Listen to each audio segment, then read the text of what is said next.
नमस्कार विद्यार्थी मित्रांनो, मी प्रदीप जाधव सर आपलं प्रेरणा MPSC अकॅडमी यूट्यूब चॅनलवरती सहर्ष स्वागत करतो। तर विद्यार्थी मित्रांनो, रायगड जिल्हा पोलीस शिपाई भरती 2021चा आज जो लेखी परीक्षेचा पेपर झालेला आहे म्हणजे दिनांक 2/4/2023 रोजी पार पडलेला आहे। या पेपर अंतर्गत मराठी व्याकरणाचा जो काही भाग होता म्हणजे मराठी व्याकरणावरती जे काही विविध प्रश्न होते, एकूण 25 प्रश्नांची संख्या आहे या रायगड जिल्हा पोलीस भरतीला। किती? एकूण 25 प्रश्नांची संख्या आहे। मग आता या मराठी व्याकरणावरती जे काही विविध पडलेले प्रश्न आहेत त्याची आपल्याला चर्चा करायची। तर पहा विद्यार्थी मित्रांनो, तर चला त्याच्यामधला पहिला प्रश्न पाहू विद्यार्थी मित्रांनो। नेमका कुठला प्रश्न आहे इकडे लक्ष द्या। पहा पहिला प्रश्न असा होता की खालीलपैकी कोणते व्यंजन हे महाप्राण आहे। आपल्याला प्रश्न असा विचारला, खालीलपैकी कोणते व्यंजन हे महाप्राण आहे। याच्यापैकी तुम्हाला महाप्राण व्यंजन ओळखायचं होतं, मग कुठलं आहे? ह हा मुख्य महाप्राण असणारा व्यंजन आहे, बरोबर आहे। म्हणून याचं उत्तर 76चं 1 नंबर ए। त्यानंतर 77 नंबरचा प्रश्न पहा, योग्य जोड्या जुळवा असा प्रश्न आहे। एकीकडे संधीचे प्रकार दिले, एकीकडे संधीचे उदाहरण दिले। मग आपल्याला जोड्या जुळवायच्या आहेत विद्यार्थी मित्रांनो। पहा व्यंजन संधी। आता व्यंजन संधीचं उदाहरण कोणतं आहे याच्यापैकी पहा, पहिला पर्याय देवालय, दिगंबर आणि दुर्जन। तर कुठलं आहे व्यंजन संधीचं उदाहरण? दिगंबर। पहा, कारण की दिगंबर या शब्दाची संधी विग्रह कसा होतो पहा, दिक अधिक अंबर असा याचा संधी विग्रह होतो, दिक अधिक अंबर। म्हणजे हे तृतीय व्यंजन संधीचं उदाहरण आहे विद्यार्थी मित्रांनो। म्हणून व्यंजन संधीचं उदाहरण आहे दिगंबर। त्यानंतर स्वर संधीचं उदाहरण कुठलं आहे? 1 नंबर देवालय। कारण की देवालय या शब्दाची फोड कशी होते पहा, देव अधिक आलय। एकमेकांशेजारी येणारे दोन्ही वर्ण काय आहेत? स्वर आहेत, म्हणजे स्वर संधीचं उदाहरण आहे देवालय। त्यानंतर पुढे विसर्ग संधीचं उदाहरण, आता हे शेवटचं असेल दुर्जन। मग याची फोड कशी होते विद्यार्थी मित्रांनो? संधी विग्रह दु अधिक जन, बरोबर आहे। हे आहे विसर्ग संधीचं उदाहरण। म्हणून आता आपलं उत्तर काय पहा, अ2 कुठे? अ2 ब1 आणि क3 म्हणजे पर्याय क्रमांक उत्तर सी हे आपलं उत्तर असेल। त्यानंतर पुढे चला 78 नंबरचा प्रश्न पहा, खालीलपैकी कोणते भाववाचक नाम नाही? आपल्याला भाववाचक नाम नसणारा पर्याय ओळखायचा आहे। नगर। आता नगर हे कोणतं नाव आहे? सामान्य नाम आहे विद्यार्थी मित्रांनो। मुळात ते काय आहे? सामान्य नाम आहे, म्हणजे हेच नाही भाववाचक नाम नसलेला पर्याय। आता पुढचे पहा ना, बी चांगुलपणा भाववाचक नाम आहे, पणा प्रत्यय जोडून आलेला आहे। गुलामगिरी गिरी प्रत्यय जोडून आलेला आहे, भाववाचक नाम आहे। तारुण्य य प्रत्यय जोडून आलेला आहे, भाववाचक नाम आहेत। म्हणजे बाकीचे तिन्ही पर्याय भाववाचक नामाचे उदाहरण होते आणि एक पर्याय नगर हे सामान्य नाम होतं। म्हणून 78 नंबरचं 1 आहे उत्तर ए। त्यानंतर 79 नंबरला पहा विद्यार्थी मित्रांनो, खालील काही पुल्लिंगी शब्दांची स्त्रीलिंगी रूपे दिलेली आहेत, त्यापैकी अयोग्य जोडी ओळखा। खालील काही पुल्लिंगी शब्दाची स्त्रीलिंगी रूपे दिली होती, त्याच्यातली अयोग्य जोडी आपल्याला ओळखायची आहे। मग आता पहा, हत्ती हत्तीन होते का विद्यार्थी मित्रांनो? पहा, हत्ती हत्तीन, बरोबर। हत्ती याचा विरुद्धलिंगी शब्द आहे हत्तीन। त्यानंतर वानर वानरीन होते का विद्यार्थी मित्रांनो? नाही, तर वानरचं स्त्रीलिंगी रूप होते वानरी। काय होते? वानरी होते। मग आता हे आपलं उत्तर असेल अयोग्य जोडी। आणि बेडूकचं बेडकी होते का? होते, बेडूक बेडकी। आणि जनक जननी होते। म्हणून आपलं उत्तर काय विद्यार्थी मित्रांनो? बी आहे। काय आहे? बी। त्यानंतर पुढे चला, आता पहा पुढे, लाटणे या एकवचनी नामाचे अनेक वचन असणारा पर्याय निवडा। लाटणे या एकवचनी नामाचे अनेक वचनी असणारा पर्याय निवडायचा आहे। मग लाटणे याचा अनेक वचन काय होते विद्यार्थी मित्रांनो? लाटणी होते, लाटणे लाटणी। त्यानंतर पुढे चला, आता पहा, मुलांनी आज्ञा पाळावी या वाक्यातील मुलांनी या शब्दात कोणता विभक्ती प्रत्यय आलेला आहे? आता इथं कुठला विभक्ती प्रत्यय जोडून यायला? नी। आता नी हा प्रत्यय कोण्या विभक्तीचा आहे? सलाते सलानाते। पहा, ने एसी निही एसी। मग आता पहा, ने एसी निही एसी। मग आता नी हा प्रत्यय कोण्या विभक्तीचा आहे? तृतीयाचा आहे। मुलांनी आज्ञा पाळावी, बरोबर आहे। मग 81चं उत्तर काय आहे? 3 नंबर। नी प्रत्यय हा तृतीयाचा आहे, हे लक्षात घ्या। त्यानंतर पुढे, राजा घोड्यावर बसून निघाला या वाक्यातील अधोरेखित शब्दातील सामान्य रूप ओळखा। मग आता राजा घोड्यावर बसून निघाला, मग घोडा याचं सामान्य रूप काय झालं विद्यार्थी मित्रांनो? घोड्या असं झालेलं आहे। म्हणजे नामाला किंवा सर्वनामाला विभक्ती प्रत्यय असेल किंवा शब्दयोगी अव्यय जोडत असताना त्याच्या मूळ रूपात जो झालेला बदल असतो किंवा त्याच्या अंत्याक्षरात झालेल्या बदलाला आपण काय म्हणतो? सामान्य रूप। मग घोडा या नामाला वर हा विभक्ती शब्दयोगी अव्यय जोडताना घोडा या नामाच्या मूळ रूपात काय बदल झाला? घोड्या। म्हणजे याचं उत्तर काय आहे? पर्याय क्रमांक सी। त्यानंतर खालीलपैकी कोणते सर्वनामे पुरुषवाचक सर्वनाम नाही? काय विचारलं? नाही असं विचारलं. मग आता या पर्यायापैकी पुरुषवाचक सर्वनाम कोणतं नाही विद्यार्थी मित्रांनो? तू आहे ना पुरुषवाचक सर्वनाम. द्वितीय पुरुषवाचक सर्वनाम आहे मी, प्रथम पुरुषवाचक सर्वनाम आहे तुम्ही, द्वितीय पुरुषवाचक सर्वनाम आहे आणि जो. आता जो हे तर संबंधी सर्वनाम आहे, बरोबर आहे. म्हणून 83चं उत्तर काय असेल? नसणारं फक्त ड. उत्तर कुठं आहे? डी. त्यानंतर पुढे चला, खालीलपैकी आकर्मक क्रियापद असणारे वाक्य कोणते? आता ज्या वाक्यात कर्म नसेल त्या वाक्यातील क्रियापद कसं असेल विद्यार्थी मित्रांनो? आकर्मक असेल. मग आता पाहू आपण. पिंटू खेळताना पडला. आता पहा, पडणारा कोण आहे? पिंटू. पडण्याची क्रिया कोणावर घडायली? पिंटूवरच घडायली. म्हणजे कर्त्यापासून निघालेली क्रिया पुढे जात नसेल, पुढे सरकत नसेल, कोणावर जाऊन घडत नसेल तर अशा वाक्यात विद्यार्थी मित्रांनो कर्म नसते आणि अशा वाक्यातील क्रियापद आकर्मक असते. म्हणजे लक्षात घ्या, ज्या वाक्यात क्रिया करणाराही तोच आहे आणि क्रिया भोगणारा किंवा सोसणाराही तोच असतो अशा वाक्यात कर्म नसते आणि अशा वाक्यातील क्रियापद आकर्मक असते. मग पडला हे क्रियापद कसं आहे विद्यार्थी मित्रांनो? इथं आकर्मक आहे. म्हणजे या वाक्यामध्ये कर्म नाही. आता पुढे पाहू. गाय दूध देते. देणारी कोण आहे? गाय. देण्याची क्रिया कोणावर घडायली? दुधावर घडायली. म्हणजे दूध हे कर्म आहे, देते हे क्रियापद सकर्मक आहे. पहा, हे सकर्मक क्रियापद आहे, हे होतं अकर्मक क्रियापद. त्यानंतर सुहास लाडू खातो. खाणारा सुहास, खाण्याची क्रिया लाडूवर घडायली, लाडू हे कर्म म्हणजे सकर्मक क्रियापद आहे. आणि आजीने मला गोष्ट सांगितली. सांगणारी कोण आहे? आजी. सांगण्याची क्रिया माझ्यावरही घडायली आणि गोष्टीवरही घडायली. म्हणजे या वाक्यात सुद्धा कर्म आलेले आहे. ते द्विकर्मक क्रियापद असणारं वाक्य होतं, क्रियापद होतं. मग आता इथंही कर्म दिलेलं आहे. मग आपणाला काय विचारलं? खालील अकर्मक क्रियापद असणारं वाक्य 1 नंबरला आहे अ. तसा पर्याय का शोधा? पहा, फक्त अ बरोबर. म्हणजे 84चं उत्तर ए आहे. पुढील क्रियापदाला जुळणारे अचूक उदाहरण निवडा. पुढील क्रियापदाला जुळणारे अचूक उदाहरण निवडा. मग आता क्रियापद कोणतं विचारलं आपल्याला? पहा, शक्य क्रियापद. मग कोण्या वाक्यामध्ये शक्य क्रियापद आहे? मला डोंगर चढवतो आहे का? आहे. पहा, चढवतो हे क्रियापद कसं आहे? शक्य क्रियापद आहे. मग आता या वाक्यातला कर्ता कोणता आहे? मी. म्हणजे मला हे या वाक्यातला कर्ता आहे. आणि आता माझ्या अंगी एवढं मोठं सामर्थ्य आलेलं आहे. कोणती क्रिया करण्याचं? डोंगर चढण्याची क्रिया करण्याचं सामर्थ्य कर्त्याच्या अंगी दर्शवलेलं आहे. मग आता इथं कुठलं क्रियापद असेल? शक्य क्रियापद असेल. पहा, ज्या वाक्यामध्ये कर्त्याच्या अंगी एखादी क्रिया करण्याचं सामर्थ्य आहे किंवा नाही असं दाखवलं जातं त्या वाक्यातील क्रियापद शक्य क्रियापद असते. म्हणून या वाक्यातील हे क्रियापद कुठलं आहे? शक्य क्रियापद आहे. 85चं उत्तर ए. त्यानंतर 86 नंबरचा प्रश्न पहा. खालील वाक्यातील उभयान्वयी अव्ययाचा प्रकार ओळखा. आता वाक्य काय पहा, त्याच्याकडे आता 2च पर्याय होते, लढत राहणे किंवा हार पत्कारणे. आता इथं कुठलं उभयान्वयी अव्यय वापरलं? किंवा. मग किंवा हे उभयान्वयी अव्यय कोणतं आहे विद्यार्थी मित्रांनो? तर विकल्पबोधक उभयान्वयी अव्यय आहे. किंवा, अथवा, वा, अगर, नाही तर हे विकल्पबोधक उभयान्वयी अव्यय आहेत. म्हणून पर्याय क्रमांक उत्तर बी. त्यानंतर 87 पहा. सेनापतीकडून शत्रू मारला गेला.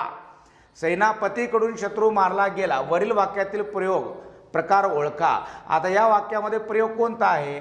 मग आता पहा, इथं पहिला पर्याय दिला शक्य कर्मणी प्रयोग, दुसरा आहे समापन कर्मणी प्रयोग आणि सी आहे कर्म कर्तरी प्रयोग. पहा, यालाच आपण नवीन कर्मणी असंही म्हणतो, नवीन कर्मणी, बरोबर आहे. आणि चौथा आहे भावे प्रयोग. मग या वाक्यामध्ये कुठला प्रयोग दिसतो विद्यार्थी मित्रांनो? कर्म कर्तरी प्रयोग, की ज्याला आपण नवीन कर्मणी प्रयोग असंही म्हणतो. आणि अशा प्रयोगाच्या वाक्यामध्ये कर्त्याला कडून प्रत्यय लागलेला असतो. पहा, हा प्रयोग इंग्रजीतील पॅसिवाईज प्रमाणे या प्रयोगाची रचना असते. इंग्रजीमध्ये बाय लागतो कर्त्याला प्रत्यय, तर मराठीमध्ये कुठला जोडून येतो? कडून असा प्रत्यय जोडून येतो. म्हणून हा जो काही प्रयोग आहे या वाक्यातला कुठला आहे? कर्म कर्तरी प्रयोग. पर्याय क्रमांक सी. त्यानंतर पुढे चला. खालीलपैकी कोणते तत्पुरुष समासाचे उदाहरण नाही असं विचारलं. मग आता चोर बाई, चोरापासून बाई हे तत्पुरुष समासाचं उदाहरण आहे. तोंडपाठ, तोंडाने पाठ हेही तत्पुरुष समासाचं उदाहरण आहे. घर जावाई, घरातील जावाई हे तत्पुरुष समासाचं उदाहरण आहे. आता ज्या समासामध्ये दोन्ही पदे महत्त्वाची असतात तो समास तत्पुरुष समास असतो. मग हे पहिले तिन्ही पर्याय तत्पुरुष समासाचं उदाहरण आहे. चौथा पर्याय पहा, पाप पुण्य, पाप अथवा पुण्य. मग आता हे कोणता? द्वंद्व समासाचं उदाहरण आहे विद्यार्थी मित्रांनो. मग आता पर्याय क्रमांक उत्तर डी. त्यानंतर पुढे चला. आता पहा, साबुदाणा हा शब्द कोणत्या भाषेतून आलेला आहे? कुठल्या भाषेतून आलेला आहे साबुदाणा हा शब्द? पोर्तुगीज भाषेतून आलेला हा शब्द आहे. 89चं उत्तर ए आहे विद्यार्थी मित्रांनो. त्यानंतर 90 नंबरचा प्रश्न पहा. खालीलपैकी कोणता शब्द उपसर्ग घटित नाही?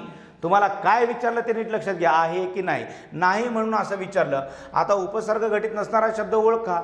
आता उपसर्ग कशाला म्हणतात? मूळ शब्दाच्या अगोदर सुरुवातीला पूर्वी एक किंवा अनेक अक्षरे जोडली जातात अशा अक्षरांना आपण काय म्हणतो? उपसर्ग. आणि उपसर्ग जोडून तयार होणाऱ्या शब्दाला आपण उपसर्ग घटित शब्द म्हणतो. मग आता उपसर्ग घटित शब्द नसणारा शब्द कुठला आहे? आमरण. इथं म्हणजे इथं काय जोडलं गेलं? उपसर्ग जोडला गेला आ. त्यानंतर वंदनीय. आता इथं जोडला गेला का उपसर्ग? नाही. इथं ईय हे काय? प्रत्यय जोडून आलेला शब्द आहे, म्हणून आपलं उत्तर 90चं बी आहे. सुभाषित, सु हे उपसर्ग आहे विद्यार्थी मित्रांनो. हर रोज, रोज हे हर हे काय? उपसर्ग आहे. म्हणजे उपसर्ग घटित नसणारा शब्द पर्याय क्रमांक 2 बी. त्यानंतर मला सहलीला जाण्यासाठी माझ्या वडिलांनी संमती दिली. वडील वाक्याचे नकारार्थी वाक्य करा.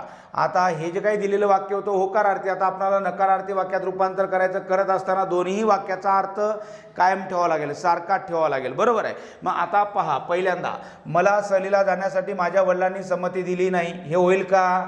नाही. याला मिळता जुळता अर्थ आहे का? नाही. मला सहलीला जाण्यासाठी माझ्या वडिलांनी विरोध केला नाही, म्हणजेच काय केली? दिलेली आहे? संमती दिलेली आहे. विरोध केला नाही म्हणजेच काय दिलेली आहे? संमती दिली. आणि इथं आपण क्रियापदाचं रूप कसं वापरलं? नकारदर्शक. म्हणून या होकारार्थी वाक्याचे काय बनलं? नकारार्थी वाक्य. याचं उत्तर आहे 91चं बी. खालीलपैकी कोणते संयुक्त वाक्य आहे? आता आपल्याला संयुक्त वाक्य ओळखायचं आहे.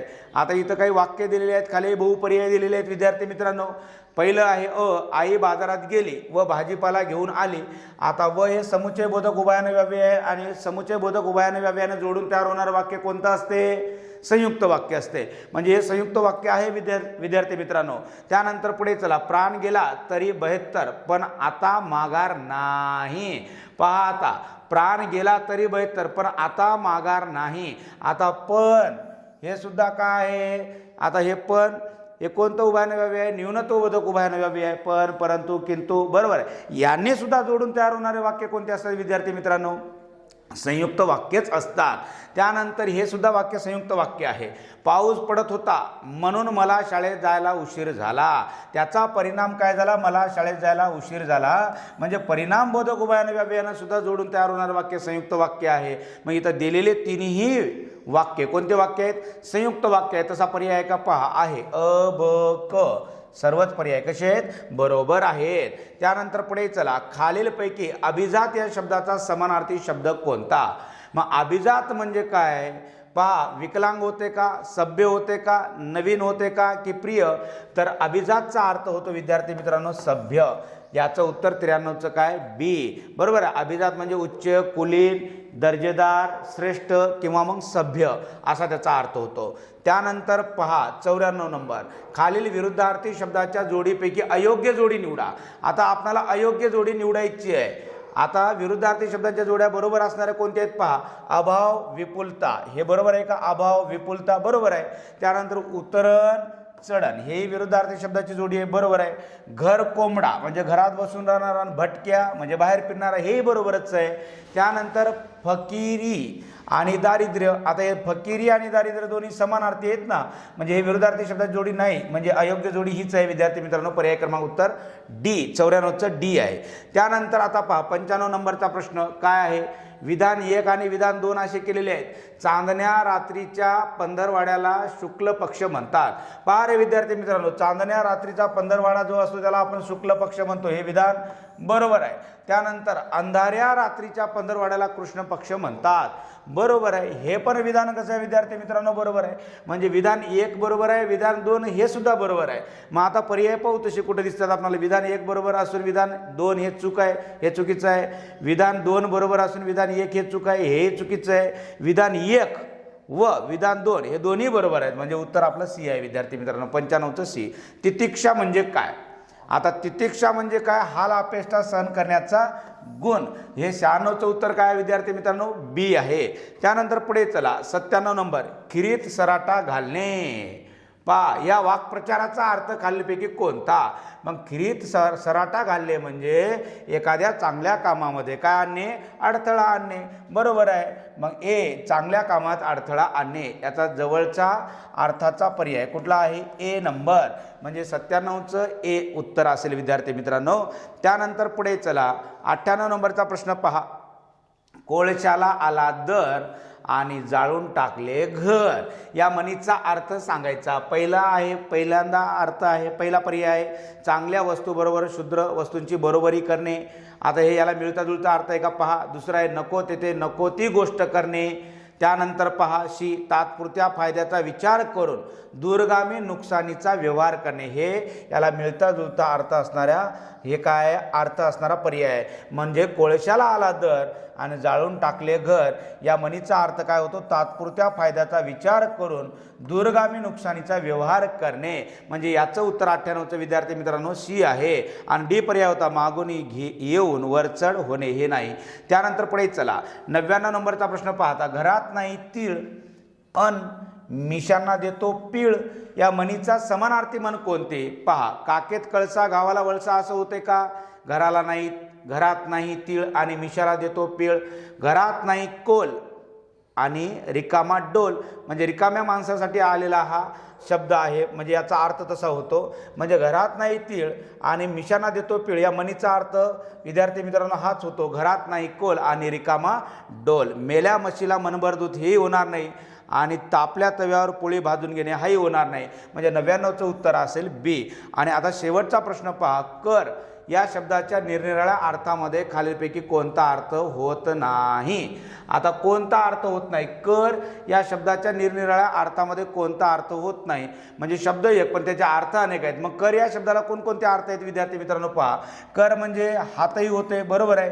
कर म्हणजे किरणही होते, बरोबर आहे. आणि कर म्हणजे जकातही होते, परंतु अर्थ आता कुठला नाही त्याला मिळता जुळता. कर म्हणजे कान होत नाही, कर्ण म्हणजे कान होते. मग आता हे तिन्ही पर्याय बरोबर होते, पण हे डी बरोबर नाही. मग आता कर या शब्दाचा निरनिराळ्या अर्थामध्ये खालीपैकी कोणता अर्थ होत नाही. कान हा अर्थ होत नाही. 100चं उत्तर आहे डी नंबर विद्यार्थी मित्रांनो. पहा तर या परीक्षेला एकूण किती प्रश्न पडले होते विद्यार्थी मित्रांनो. 25 प्रश्न होते. एकूण किती होते रायगडला 25 प्रश्न होते. तर विद्यार्थी मित्रांनो हे झाले तुमच्या प्रश्नाचे उत्तर, मराठी व्याकरणावरून प्रश्नाचे उत्तर. मग आता नीट लक्षात घ्या विद्यार्थी मित्रांनो, याच्यात जर काही तुम्हाला अडचण वाटली असेल तर मग तुम्हाला ते कमेंट बॉक्समध्ये तुम्ही ते कळू शकता. आणि इतर जिल्ह्यांच्या प्रश्नपत्रिकेच्या प्रश्नांचे उत्तर पाहण्यासाठी तुम्ही आपल्या प्रेरणा MPSC अकॅडमी यूट्यूब चॅनलला सबस्क्राईब करा. धन्यवाद.